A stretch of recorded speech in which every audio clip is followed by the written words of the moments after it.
আসসালামু আলাইকুম। আমি ডাক্তার মোহাম্মদ তহিউদ্দিন সুমন, নবজাতক শিশু ও কিশোরক বিশেষজ্ঞ। নিউমোনিয়া হলো শিশুর ফুসফুসের ভিতরে জীবাণু সংক্রমণ।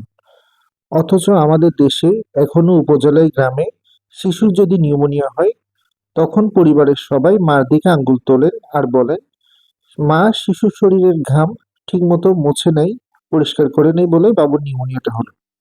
ছাতামাতা ফেসবুক পেজ হতে আমরা জানাতে চাই যে মা শিশুর শরীরের ঘাম মোছে না বলে বাচ্চার নিউমোনিয়া হওয়া, এই ধারণাটা সম্পূর্ণ ভিত্তিহীন। আমাদের বুকের প্রথমে হচ্ছে চামড়া, তারপর চর্বি, তারপর মাংস, তারপর ফুসফুসের বাইরের একটি আবরণ যার 2টি লেয়ার থাকে। শিশুর ঘামের অতটুকু ক্ষমতা নেই যে সেটা বুকের বাহির থেকে এতগুলো লেয়ার ভেদ করে ফুসফুসের ভিতরে গিয়ে সংক্রমণ ঘটানোর। সুতরাং মা যদি শিশুর শরীরের ঘাম ঠিক মতো না মোচেন, সেটার জন্য শিশুর নিউমোনিয়া হওয়ার কোনো সম্ভাবনা নেই। একটা শিশুর যখন নিউমোনিয়া হয় তখন সবচেয়ে বেশি দুশ্চিন্তায় থাকেন মা।